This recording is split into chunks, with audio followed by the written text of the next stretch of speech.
नमस्कार मंडळी, नवराष्ट्र आणि प्रथा आटा प्रस्तुत घरचा शेफ या विशेष सिरीज मध्ये मी माधवी वाडकर तुम्हा सगळ्यांचं मनापासून स्वागत करते।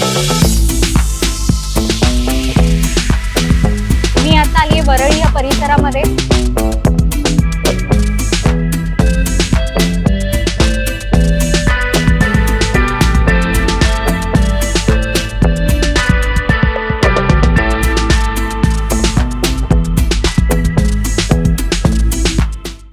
नमस्कार मंडळी, नवराष्ट्र आणि प्रथा आटा प्रस्तुत घरचा शेफ या विशेष सिरीज मध्ये मी माधवी वाडकर तुम्हा सगळ्यांचं मनापासून स्वागत करते।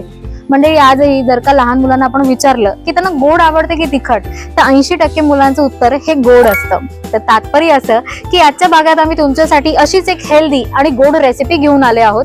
तर चला जाऊया, आपल्या आजच्या कुटुंबाला भेटूया आणि घरच्या शेफ कडून गोड पण तेवढीच हेल्दी अशी रेसिपी शिकूया।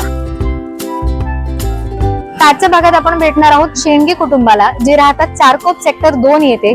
तर चला जाऊया, आपल्या आजच्या कुटुंबाला भेटूया आणि त्यांच्याकडनं रेसिपी शिकूया।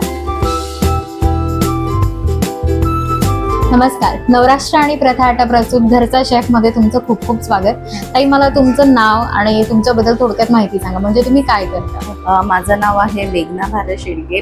मी मेघना चॅरिटेबल ट्रस्टची फाउंडर आहे। पहिलं आम्ही एक NGO रनिंग करते महिलांसाठी। मेन आम्ही मोटिवेशन कॅम्प्स, आम्ही महिलांसाठी एक मंच मी केलेला आहे आणि तो फ्री आहे। त्याचं नाव आहे I am the best lady club. Everything म्हणजे 5 पिलर्स जे आहेत आपले, education, empowerment, entertainment, health regarding, ते सगळे आमचं आय एम द बेस्ट मध्ये येतात। म्हणजे तुम्ही एक इन्स्पायरिंग असू शकता लेडीसाठी, कारण पूर्णपणे तुम्ही महिलांना सगळ्यांना एकत्र आणता। म्हणजे मी प्रयत्न करते की महिलांना आपण एक मंच द्यावा, की आपण जे घेतोय ते महिलांपर्यंत पोहोचलं जावं। कारण आज खरंच गरज आहे की घरातली स्त्री असो किंवा वर्किंग स्त्री असो, तिला कुठेतरी एक मंच मिळावा आणि तिला तो प्लॅटफॉर्म मिळावा तिच्यातल्या कला गुण जपण्यासाठी किंवा एक कॉन्फिडन्स येण्यासाठी। आणि खूप सुंदर कार्य तुम्ही करता। Thank you so much. तर ही रनिंग किंवा NGO होती, तर त्याच्या अगोदर मी एक प्री स्कूल टीचर होते। अच्छा, म्हणजे आधी तुम्ही टीचर सुद्धा होतात? लहान मुलांबरोबर जे माझं एक वेगळंच नातं होतं त्यांच्याबरोबर। तर 9 इयर्स मी स्कूलमध्ये दिले। मग तिथून प्री स्कूल टीचर वरून इकडे कसं? प्री स्कूल टीचर होते आणि साईड टू साईड मला सोशल वर्कची भरपूर म्हणजे आवड होती। That is a my passion होतं। जसं मी सोशल वर्क करताना जायचं, ऑर्फेजमध्ये जायचे मी, म्हणजे विधवाश्रम बोला किंवा सिनियर सिटीजन लहान मुलांच्या ऑर्फेजमध्ये जायचे, काही सोशल वर्क। आणि मेन म्हणजे असा किस्सा झाला की मी का फाउंडेशनमध्ये आले की जेव्हा कोविडचा जो काळ होता, कोविडच्या काळामध्ये आम्ही, माझे हजबंड आणि मी, आम्ही दोघांनीही मिळून खूप म्हणजे हेल्पिंग हँड केली वगैरे। आणि कोविडमध्ये पाहिलं की भरपूर अशा गरजा आहेत, नीड्स आहेत, की तो आपण कोविड नंतर झाला, 1-2 वर्षांनी क्लिअर झाला, पण त्याच्यानंतर पुढे पण असे मी पाहिले की महिलांना खूप सारे प्रॉब्लेम्स आहेत, खूप सारे आहेत, तर आपण का नाही आपण करू शकू। तर त्यामुळे मी स्वतःचं फाउंडेशन, मेघना चॅरिटेबल ट्रस्ट स्वतः मी फाउंडेशन हे केलं। त्याच्यामध्ये माझे हजबंड सुद्धा मला हेल्पिंग हँड भरपूर, म्हणजे त्यांचा सपोर्ट आहे। तर दोघं आम्ही मिळून ती रनिंग करतो आणि हेच मेन एम आहे की मी हा सोशल वर्कमध्ये खूप छान, खूप छान। आमच्याकडनं खूप शुभेच्छा आहे नवराष्ट्राकडून तुम्हाला, कारण तुमची वाटचाल ही खरंच खूप सुंदर रस्त्यावर चालली आहे। आणि ह्याला जे तुमच्या डोक्यामध्ये जे शिखर गाठायचंय तुम्हाला महिलांसाठी, ते नक्कीच तुम्हाला मिळेल। Thank you so much ma'am. मेघना मॅम, तुमच्या बोलण्यामध्ये ऑलमोस्ट होतं की तुमच्या मिस्टरांचा तुम्हाला खूप मोठा सपोर्ट होता। तर मला तुमच्या कुटुंबाची, तुमच्या मिस्टरांची ओळख करून द्या। हे माझे हजबंड भरत शेंडगे सर। नमस्कार सर। आणि ही माझी छोटीशी प्यारीशी princess daughter Sai. Hi sir, मी तुमच्याकडे पहिले येईन की जसं मगाशी ताई बोलताना म्हणाल्या की ऑलमोस्ट त्यांचा खूप सपोर्ट तुम्हाला होता आणि त्या खूप काय काय करतात महिलांसाठी। त्यांचं पूर्णपणे एम आहे की काहीतरी पुढे करावं की जेणेकरून महिला कॉन्फिडंट व्हावी, तिला मंच मिळावा। काय सांगाल तुमच्या दोघांच्या नात्याबद्दल, तुमच्या लग्नाबद्दल? आमचं लग्न पण खूप स्ट्रगल मध्ये झालं। किती वर्ष झाली तुमच्या लग्नाला? 14 इयर्स। आणि लव्ह मॅरेज की अरेंज मॅरेज? लव्ह मॅरेज पण असं आहे की तो पूर्ण पिक्चरच बनेल, म्हणजे सैराट स्टोरी पण डबल आहे। अरे बापरे। आणि स्टोरी अशी आहे की इंटरकास्ट असल्यामुळे थोडं फॅमिलीचं बर्डन, पूजा पाठ, हे ते सगळे घरामध्ये वेगवेगळ्या गोष्टी घडत गेल्या कास्टमुळे। आणि बाकी आम्ही जसा प्रयत्न केला, माझा म्हणजे गणपती मी बनवतो, मूर्तिकार आहे, आणि त्यावेळी माझा सगळा बिझनेस पण स्टॉप झालेला। पुन्हा एकदा मेघना आर्ट स्टार्ट करण्यासाठी तिने जो मला सपोर्ट दिला तो खूप अमूल्य आहे। आणि तिने जसं माझ्याबरोबर लग्न केलं आणि माझं भले शिक्षण कमी आहे पण तिचं शिक्षणाचा अडथळा आला. आमच्या लग्नामुळे शिक्षण पण तिचं थांबलेलं, ते लग्नानंतरही तिने पूर्ण केलं. वा, ही पण मोठी गोष्ट आहे. गोष्ट आहे खरंच. आणि तिने दाखवलं की मी अनस्टॉपेबल आहे, मी थांबणारी मुलगी नाही. आणि तिने तुम्हाला खूप मोठी छान मौलाची साथ दिली. ती न थांबता तिने मला सपोर्ट देऊन आज तिने स्वतःचं फाउंडेशन उभा केलं आहे. त्यानंतर महिलांना पण प्रोत्साहित करते.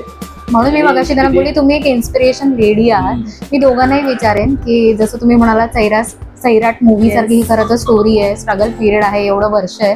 असा कुठला क्षण तुम्हाला आठवतो की जो खरंच खूप कठीण होता तो काळ तुम्हाला त्या वेळेसाठी, पण तुम्ही तो पार करून आज तुम्ही ह्या सगळ्या शिखरावर पोहोचलात, ह्या यशावर आहात? असे खूप सारे प्रॉब्लेम्स आणि म्हणजे झाले जसे म्हणजे प्रत्येकाच्याच लाईफमध्ये होतात, पण आमच्याही झाले म्हणजे. पण असा एक किस्सा मी सांगू शकते की जसा कोविड काळ असा होता त्याप्रमाणेच मध्ये डेंग्यूची लाट आलेली. डेंग्यू. तेव्हा आमच्या तिघांनाही फॅमिलीमध्ये तिघांनाही डेंग्यू अरे बापरे, ऍट अ टाइम तिघांनाही? या आणि तिघेही वेगवेगळ्या हॉस्पिटलमध्ये होते. म्हणजे माझी डॉटर वेगळ्या हॉस्पिटलमध्ये अच्छा, तुम्हाला फर्स्ट झाला. आणि मी वेगळ्या हॉस्पिटलमध्ये Yes. मला ऍडमिट केलं तेव्हा ती यायची डब्बा घेऊन वगैरे. येस आणि 2-3 दिवस झाले की दिसली नाही मला, की डब्बा येत नाहीये. आणि मेघना पण मला भेटायला येत नाही. माझा मेवना येऊन मला बोललं की अरे दीदी गेली. मी जसं सलाईन लावलेलं तसं ते पिक्चर सारखं पूर्ण ते काढून मी स्वतः धावलो त्या हॉस्पिटलमध्ये गेलो. तेव्हा बघितलं की तिला ब्लडची गरज होती. ऍक्च्युली मला म्हणजे खूप लेट झाला कळालं कारण मी या दोघा पण ह्याच्यामध्ये होते. म्हणजे आणि तुम्ही मला बरोबर हा symptoms इकडे कळालेच पळ तिथे नाहीये. धावपळ आणि लेट झाल्यामुळे तो प्लाझ्मा ब्लड जो असतो तो ब्लडही कमी सापडत झाला. नव्हता. आणि खूप आणि त्यावेळी आमची एनजीओ नव्हती, कुणाची मदत नव्हती. रिअली फॅमिली सपोर्ट नाही, काहीच नाही. तसाच अजून एक किस्सा आहे, तो मोठा किस्सा आहे की मी 14 हाईट म्हणजे 14 फुटावरून जेव्हा आमच्या घराचं काम चालू होतं तिथून मी खाली पडलो. खाली तर पूर्ण दगडांचे थर होते, ते खडी वगैरे आणि मोठे मोठे दगड होते. त्याच्यामध्ये मी पडलो तर पूर्ण माझा हात जबडा वगैरे सगळा पूर्ण हे झाला आणि कमरेला मार लागला आणि जागीच मी बेहोश झालो. आणि माझी फॅमिली आणि हिची फॅमिली आजूबाजूला राहणार, पण ते सगळे बघत उभा राहिले, कुणी आलं नाही हात लावायला. मग तेव्हा एकटीने हिने लव्ह मॅरेज झालंय म्हणून आम्हाला ही शिक्षा भेटली की तिने एकटीने स्वतःहून दवाखान्यात नेलं माझं म्हणजे सगळं काय. मी तर 2 दिवस कोमामध्ये होतो, मला काहीच माहिती. जेव्हा शुद्धीवर आलो तेव्हा मी आई म्हणून शब्द वापरला. तेव्हा ती मम्मी कुठे आहे हिला विचारलं, ते तुम्ही नाही. मी सॉरी पण तुम्हाला एक पर्सनल प्रश्न विचारेन की खरंच तुमची स्टोरी इन्स्पायरिंग आहे आणि आज तुम्ही एवढं स्ट्रगल करून आज तुम्ही ह्या शिखरावर पोहोचलाय. आता फॅमिलीचा सपोर्ट आहे? आता फॅमिली तुमच्याशी बोलते, कॉन्टॅक्ट करते की? आता सध्या तर सगळेच बोलतात. खूप स्ट्रगल असलं तरी तुम्ही दोघंही ठाम आहात तुमच्या ध्येयावरती आणि एकमेकांना साथ देत आज तुम्ही दोघंही पुढे जाताय. श्रेय मेघनाचं आहे. आणि तुमचं सुद्धा तेवढंच आहे की तुम्ही सुद्धा तिला साथ देताय. ताई मी तुझ्याकडे येईल आता. म्हणजे आई बाबांची इथं स्टोरी मी ऐकली, त्यांचा बॉन्ड मी बघितला किती स्ट्रॉंग आहे, त्यांचं प्रेम मी पाहिलं. तुझा आणि आईचा बॉन्ड कसा आहे, मदर डॉटर? म्हणजे फ्रेंड सारखं आमचं बॉन्ड आहे. म्हणजे एकदम फ्रेंड आहे तुझी, एकदम छान अशी. ओरडते की नाही आई? नाही ओरडत? अभ्यास करत नाही म्हणून, खात नाही वगैरे असं काही कंप्लेंट? छान मला स्टडी मध्ये हेल्प करते.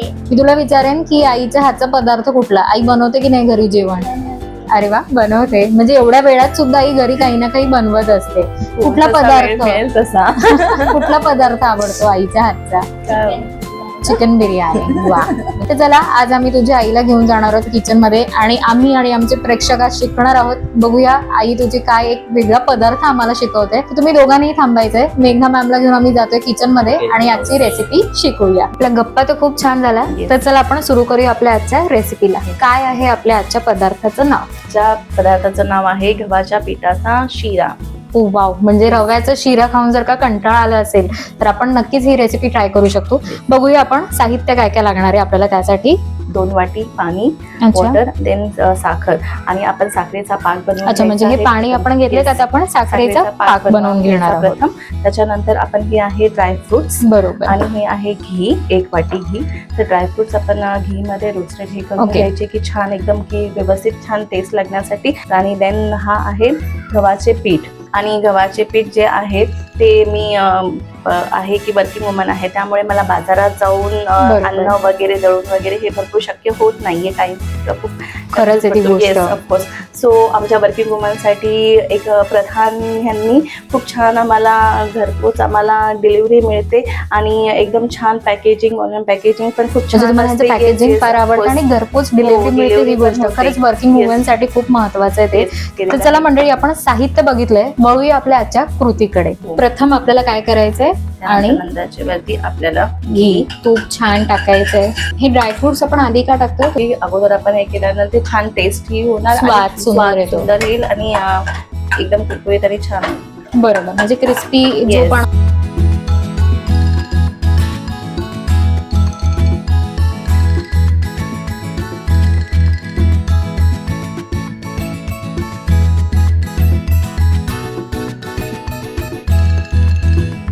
वा, सुंदर सुगंध येतोय असा. जसा घमघमाट सुटतो ना घरात शिऱ्याचा, तसाच येतोय.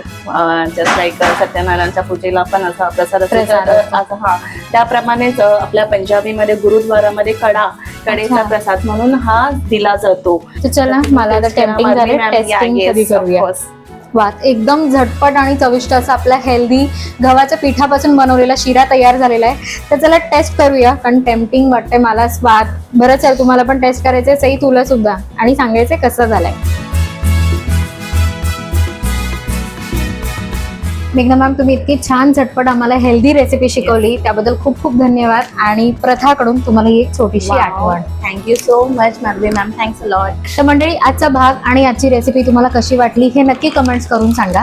किंवा तुम्हाला सुद्धा घरचा शेअर, ह्या कुटुंबाचा सहभाग घ्यायचा असेल किंवा ह्या आपल्या सिरीजमध्ये सहभाग व्हायचा असेल, तर खाली दिलेल्या डिस्क्रिप्शनमध्ये दिलेल्या नंबरवरती नक्की कॉन्टॅक्ट करा. माइट बी पुढचं शूट हे तुमच्या कुटुंबासोबत असेल. तर असेच नवनवीन भाग आणि रेसिपी घेऊन आम्ही येत राहू. तोपर्यंत स्वस्त राहा, मस्त राहा आणि खात राहा. धन्यवाद.